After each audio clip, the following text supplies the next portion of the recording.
Alors aujourd'hui, on va pratiquer une autre forme organique, que j'appellerais organique, même si ce n'est pas vivant, c'est une nature morte, ce sont les drapés. Les drapés sont fascinants. Léonard de Vinci disait, comme regardez celui-là, regardez ce magnifique drapé ici.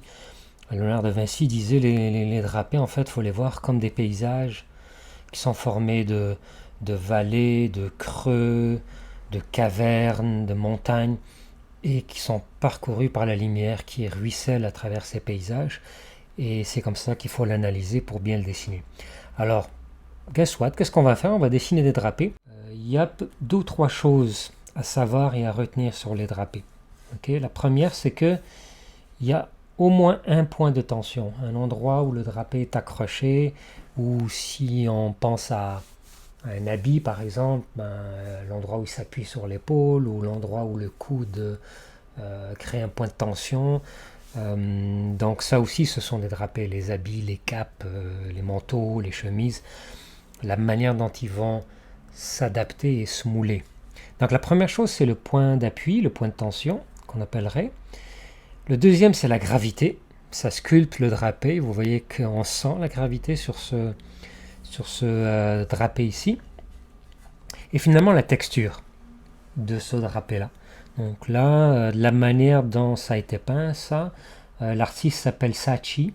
Je l'ai trouvé sur Pinterest. Je pense que c'est une peinture. Mais en tout cas, il y a le rouge, oui. Ça peut être du pastel, mais je crois que c'est une peinture. Euh, on sent la texture qui est différente de celle-ci, par exemple. Vous voyez, il y en a toutes sortes. C'est fascinant, les drapés. Alors, voyons quelques drapés. Lui, je l'aime bien parce qu'on l'analyse. Vous voyez, celui-là a deux points de support ou deux points de tension. La gravité fait son travail. Il y a des plis ici qui ont des formes triangulaires. Sinon, c'est des grandes formes coniques, dépendamment du type du drapé. Donc, c'est en forme de cylindre ou de cône, si vous voulez. Donc, on l'a déjà vu, comment traiter l'ombre et la lumière sur des cylindres et sur des cônes. Alors, on va étudier ça. Et il y a l'ombre projetée. L'ombre que le drapé projette sur l'arrière-plan. Regardez celui-là, ça c'est Mucha, une peinture plus décorative, mais il maîtrisait, hein, il maîtrisait magnifiquement bien les drapés. Ce drapé-là est superbe. Les drapés de Léonard de Vinci sont magnifiques également. Regardez celui-là, deux points de tension, corde à linge, et puis ensuite ça prend cette forme. Et vous voyez, c'est de l'ombre et de la lumière. Il y a le terminateur, il y a la partie dans la lumière. Voilà, on parlait de points de tension. Vous voyez que les genoux ici créent des points de tension, l'épaule également. Et on sent la gravité, on sent également la texture, qui par exemple n'est pas la même que celle-ci ou celui-ci. Allez voir sur Pinterest, on en trouve des magnifiques. Waouh, qu'il est beau celui-là. Il est d'une douceur, ce drapé. Il est aussi compliqué, hein. On va pas faire ça tout de suite. Mais bon, ben moi, si je continue comme ça, je vais me perdre. Alors, ce qu'on va faire maintenant, c'est se créer notre drapé qu'on va prendre en photo. Alors, au début, pour pratiquer, faites-le d'après photo. Regardez des drapés sur Pinterest ou ailleurs. Allez sur Google et cherchez drapery ou drapé. Et puis, plus tard, créez votre propre modèle de drapé, comme je vais vous montrer, et puis dessinez-le par observation. Il y a un élément de difficulté supplémentaire qui est que la caméra n'a pas fait le travail de l'étude de valeur. La caméra, quand elle prend une photo, non seulement elle projette un objet 3D en 2D, donc elle fait ce travail-là de projection du 3D vers le 2D, avec la perspective, les raccourcis, les occlusions et tout ça. On a parlé de la perspective, les raccourcis on n'en a pas parlé encore, les occlusions non plus, donc c'est pas grave, on en parlera une autre fois. Et c'est pour ça d'ailleurs que pour l'instant on ne fait pas de dessin par observation. Et aussi, la caméra fait le travail de l'étude de valeur, c'est-à-dire que la caméra va décider c'est quoi l'intensité de noir ou de gris ou d'absence de gris dans le cas de la lumière qu'il faut mettre à chaque endroit, et la variation, et où se trouve le terminateur, etc. Donc si vous dessinez à partir d'un vrai drapé en 3D par observation soutenue, eh ben vous allez devoir faire le travail de la caméra, qui est un travail supplémentaire. Mais on n'est pas rendu là, donc pour l'instant on va se faire une petite installation de drapé avec une tête d'oreiller, et on va la prendre en photo, et ensuite on va commencer à dessiner cette photo. A tout de suite. Alors, vous savez ce qu'on va faire? On va pratiquer un drapé en velin. thé d'oreiller, qui va devenir notre premier drapé. On va faire un drapé simple avec un seul point de suspension ou un point de tension. Et c'est après ça sculpté par la gravité. Et puis tout ce que j'ai, c'est un petit bout de carton, vous voyez là-bas, de carton noir. Et puis je vais tout simplement avec une punaise mettre mon drapé sur le carton. Et on va essayer de trouver une forme qui est agréable à dessiner. Tiens, ça a l'air bien. Je vais mettre une punaise. Vous voyez, je le trouve un peu trop symétrique. Hop là. Oups. Dessus, la récente. Sur le carton noir ici, on installe notre drapé et on essaye de lui donner une forme intéressante. Il faut que je fasse attention de ne pas trop tirer dessus parce que ça ne tient pas vraiment très bien. C'est quelque chose comme ça, un peu symétrique. Voilà, j'aime bien que ça dépasse ici. Ok, si je prends du recul, de quoi ça a l'air ça? Qu'est-ce que vous en pensez? Ouais, ça a l'air bien. On va dessiner ça. Alors maintenant, ce que je vais faire, bougez pas. Alors là, ce que je vais faire, je vais prendre une source de lumière et je vais éclairer mon objet. C'est important d'avoir une seule source de lumière, sinon ça devient compliqué. Les ombrages et tout ça deviennent vraiment compliqué à dessiner. Donc une seule source de lumière. Alors qu'est-ce que je vais faire? Je vais éteindre celle-ci. Et je vais trouver un setup qui fonctionne. Je vais le prendre en photo et c'est ça qu'on va dessiner. Avec la main droite. Ah ouais, là il y a des beaux ombrages, il y a des beaux traits de lumière. Ok, et donc je vais le prendre en photo. Et c'est ça qu'on va dessiner, évidemment une approximation. J'aime bien, il y a de l'ombre projetée aussi. Voilà, ça je pense que c'est bon. Il y a des beaux plis. Peut-être plus comme ça, ok? Maybe like that, yes, that's nice. Ok, go. Et voilà, on est prêt à le dessiner.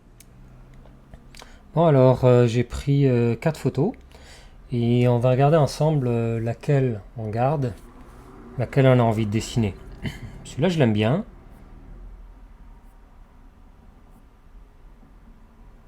Celui-ci, ça ressemble pas mal, hein, tous. Mais celui-ci a une belle définition. Vous voyez ici, il y a de l'ombre dans une zone qui est plus dans la lumière. Il y a une ombre très foncée ici, qui est l'endroit le plus creux, le plus foncé. Il y a de la lumière derrière, ici, ça c'est cool. Il y a de l'ombre projetée, vous voyez, cette ombre noire ici. Est-ce qu'il y en a une autre qui a une meilleure ombre projetée? Non. Alors, on va garder celle-là, la dernière. Je vais la mettre comme favorite.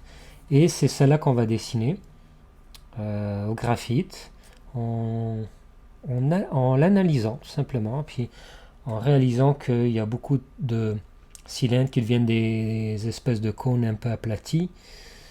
Puis on sait faire ça, vous voyez un cylindre ici, regardez ce magnifique trait de lumière ici. Voilà. Regardez, il y a de la lumière ici. Il y a plus de lumière ici que là.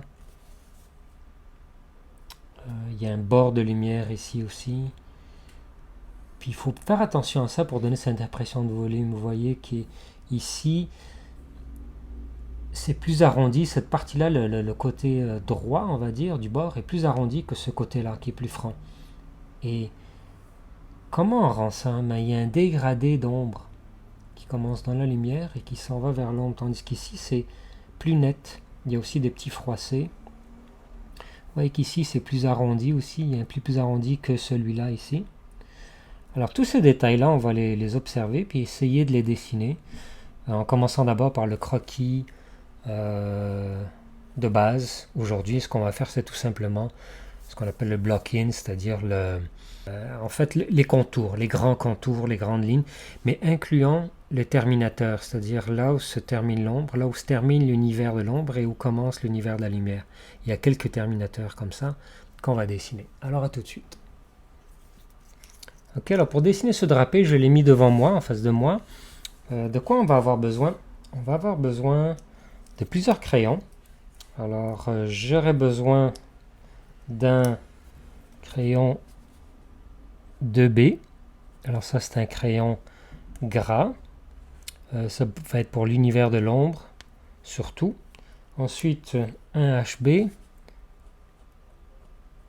Alors, un HB, c'est pour les lignes de construction. On va s'en servir dans l'univers de l'ombre, on va s'en servir dans l'univers de la lumière également. Et un 2H. Si vous le voyez à l'écran, il est très gras, moyen, moins gras. Le 2H, c'est surtout pour l'univers de la lumière. Et là, si on veut aller plus loin, vraiment être précis, on pourra aller avec du 4H, du 6H, où là, ça devient presque invisible. Et on pourra aller dans des plus gras, du 4B par exemple, comme celui-ci. Ça, c'est un 4B. Il est plus gras et plus gros également. Mais je ne sais pas si je vais aller vers le 4B. Moi, en général, en bas de 2B, j'aime moins parce que il commence à y avoir, à partir de 4B, 3B, 4B, il commence à avoir une espèce de réflexion un peu grasse. Les crayons sont plus gras. Et il y a comme une espèce de réflexion que j'aime pas. J'aime pas ce que ça fait comme texture. Mais il y en a qui vont jusqu'à 6B, qui vont descendre jusqu'à 8B dans les crayons graphite très gras. Moi, je pense pas que je vais utiliser le 4B. On va voir peut-être dans la zone très très sombre. Hein, mais peut-être avec le 2B, ça va être assez. Ensuite, la gomme de mie de pain. Alors ça, moi, je jure par cette gomme-là qui est fait un bien meilleur travail quand on a besoin d'effacer. Et on peut aussi la sculpter, hein, lui donner des petites formes de manière après ça à effacer ou même créer des textures en effaçant. Et finalement, je vais avoir besoin de mon gant de ninja. Alors pourquoi je mets ce gant-là? Tout simplement parce que moi j'ai tendance à mettre la paume de ma main sur le dessin. Et s'il y a justement du dessin, eh ben, je vais tout noircir avec le gras de ma main, le gras de la paume de ma main. Donc je porte un espèce de gant à deux doigts comme ça. Vous le trouvez dans les magasins d'art. Vous pouvez le commander également. Ça coûte pas très cher. C'est assez cheap. Vous pouvez vous en faire un. Mais prenez pas un gant d'hiver parce que vous allez avoir très chaud. Et voilà. Alors aujourd'hui, ce qu'on va faire tout simplement, c'est les grands contours, les lignes de construction, le block-in avec notre HB. Okay. Puis je vais y aller à l'œil. J'ai mon point de tension qui est en haut comme ça. Et au début, ce que je fais, c'est je dessine que des lignes droites. Je n'essaie pas de faire les petits contours. Je fais des grands blocs. Okay. Donc j'ai une diagonale qui fait à peu près comme ça, une grande diagonale qui a à peu près cette taille. Et puis on fera un cours, on regardera un peu comment mesurer par observation, mais sur la photo, tout simplement, n'ayez pas peur de mesurer, à la limite même tracer la photo si vous voulez.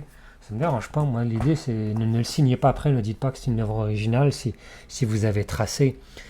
Mais regardez, si c'est d'après photo, je vais éteindre la lumière pour que ce soit plus facile. C'est d'après photo, ce que je fais c'est que je me dis, alors ça c'est une longueur presque complète de crayon, cette diagonale là, elle arrive, vous voyez j'ai comme un grand triangle ici, et ensuite une espèce de rectangle en bas. Est-ce que vous le voyez ça? Une espèce de losange en bas, un immense rectangle. Donc je vais commencer par l'immense rectangle, et l'immense rectangle il est à peu près aux 2/3 par rapport à la taille complète de l'objet.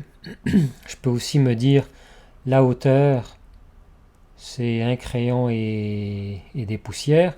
La largeur, c'est un demi-crayon. Okay. Et je me base là-dessus pour faire mes proportions. Alors, revenons à la lumière. Et puis, je vais faire mon grand triangle. Donc, j'avais dit, au complet, c'est un crayon et des poussières. Et puis, la largeur, c'est environ un demi-crayon. Donc, d'ici à là, environ. Donc voilà, je fais d'abord mon grand rectangle dans lequel va s'inscrire mon drapé.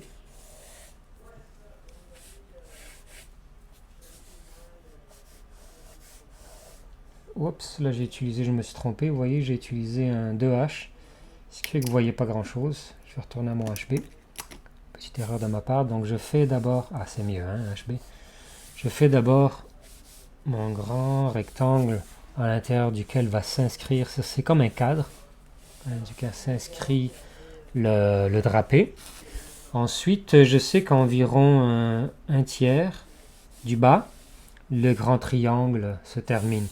Alors, et puis je regarde un petit peu l'angle de ma diagonale directement sur la photo. C'est à peu près ça. Donc comme ça. Et puis de l'autre côté, il est un peu moins prononcé. Il est comme ça. Voilà. Ensuite ici, ça descend. Comme ça. J'ai une autre ligne qui fait ça comme ça. Vous voyez là, je dessine pas. Je dessine que les grands traits, les grands blocs, les grandes définitions si vous voulez. J'ai un tube qui fait ça comme ça, qui vient presque au même niveau que celui-ci. En fait, il est littéralement au même niveau et il descend comme ça. J'ai ça et comme ça. Ok, puis vous voyez, j'ai dépassé un peu ici. Je me suis rendu compte que c'était trop court. Alors bon, donc maintenant mon grand rectangle, j'en ai plus besoin. Je peux l'effacer. Voilà. Et puis ça fait quelque chose comme ça. Ici, si on raffine légèrement, lui vient comme ça. Et puis dans la vidéo, je vais essayer de superposer à côté le drapé pour que vous le voyez. Et ça va vous donner une idée. Okay. Donc lui vient jusqu'ici comme ça. Tac, elle fait ça. J'ai une autre ligne ici qui fait ça. Jusqu'en haut. Ici, il y a une épaisseur. Donc je la dessine cette épaisseur. C'est plus large ici comme ça. Et puis voilà déjà le bloc-in de mon drapé. Et tranquillement je raffine. Okay, je raffinerai plus tard tous les détails. Mais pour l'instant c'est vraiment juste les grandes lignes. Je peux raffiner. Alors comment on raffine? Admettons que j'ai quelque chose qui courbe. Je peux commencer par faire ça. Ok, voilà. Ensuite, je me dis, bon, maintenant je raffine. Je sais que ça fait en fait plus ça, plus comme ça, plus ça, plus ça. Je viens de le raffiner et je raffine encore plus. Donc au début, commencez par des grandes lignes et raffinez comme si vous créez un cercle à partir d'un nombre infini de côtés de polygones. Okay, un cercle, ça peut être, on peut dire que c'est ça ce serait quoi, un octogone. Voilà, un octogone c'est déjà un cercle, un début de cercle. Maintenant si je raffine mon octogone comme une fractale, chaque côté de l'octogone, je le raffine. Alors on a un polygone encore plus fin. La même chose. Et plus je le raffine, plus ça va devenir un cercle. Plus je rajoute des côtés, plus ça va devenir un cercle. Donc c'est un peu ce qu'on fait. Et puis vous voyez, j'ai déjà un bloc-in de mon drapé. Et ce qui me reste à faire, est-ce que je le fais maintenant? Ouais, je vais commencer à dessiner les lignes de terminateur, c'est-à-dire la zone entre l'ombre et la lumière. Et là, on va se perdre. Hein. Vous allez me dire, bah oui, mais Karim, comment je sais que ça, c'est une ligne de bord, une ligne de contour, que je dessinerai pas, c'est juste un guide. Et ça, c'est terminateur. Bon, la lumière vient d'ici. Ouais.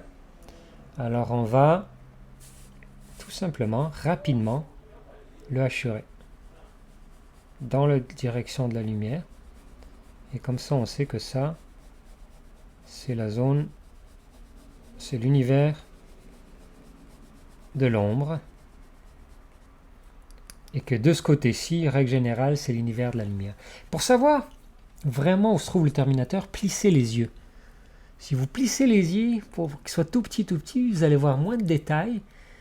Et vous allez voir très clairement la ligne du terminateur. Et toutes les zones d'ombre à ce moment-là, vous savez que c'est l'univers de l'ombre.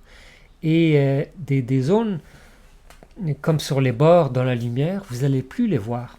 Même s'il y a un petit peu d'ombre dessus ou pas de l'ombre, mais il y a de la texture, il y a plus ou moins de lumière, ça ne fait pas partie de l'univers de l'ombre, ça fait partie de l'univers de la lumière. Donc si je plisse les yeux, je vois que il y a grosso modo quelque chose ici qui fait partie également de l'univers de l'ombre, règle générale. Et puis il y a un petit peu de lumière ici, vous le voyez, mais pour l'instant, là, si je plisse les yeux, je le vois pas trop, alors je fais juste indiquer que ça, c'est dans l'ombre. Ensuite, évidemment, tout ça ici,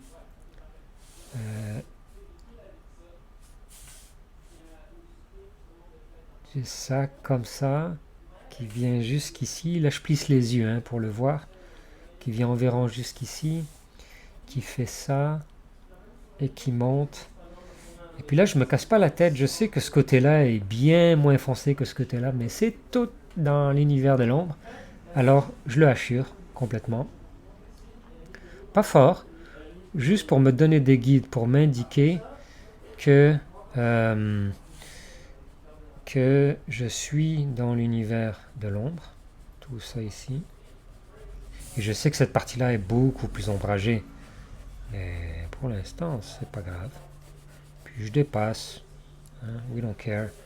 C'est juste pour m'indiquer les grandes lignes. Et tout ça est dans l'univers de l'ombre, même s'il y a des parties plus foncées que les autres. Voilà. Est-ce qu'il y a un petit chouïa ici dans l'ombre qui remonte jusqu'ici. Et il y a une partie ici qui fait quelque chose comme ça. Et qui descend. Et ça aussi, c'est dans l'ombre. Puis ensuite, ça s'en va vers la lumière. Alors, je crois que c'est à peu près tout. Non, non, non, non. Tout ça ici dans l'univers de l'ombre. Même s'il y a un petit trait de lumière ici. Si je plisse les yeux, je le vois presque plus. Donc, c'est l'univers de l'ombre. Mais, oups, ici, ça fait plus comme ça.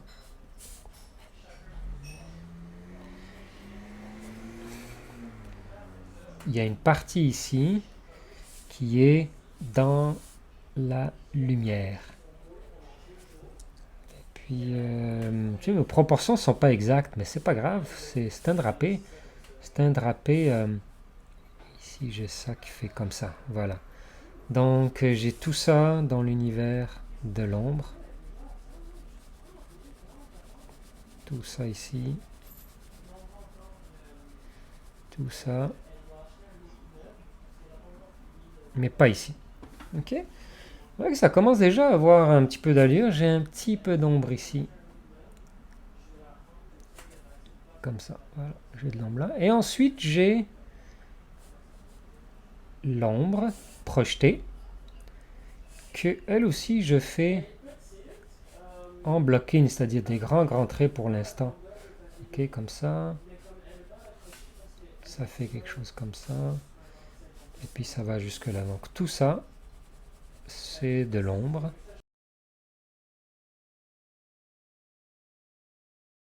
Vous voyez qu'ici, j'essaie de faire, même si je dépasse, c'est pas grave, j'essaie de faire un seul grand trait. Plutôt que des plus petits traits. J'essaie de remplir d'un seul coup de trait toute la surface. C'est pas facile à faire au début. Et puis à un moment donné, ici dans la photo, c'est pas clair. Alors on va inventer. Je dirais que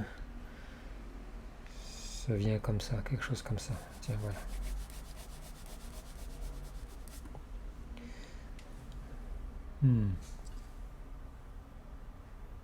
Ouais, c'est ça.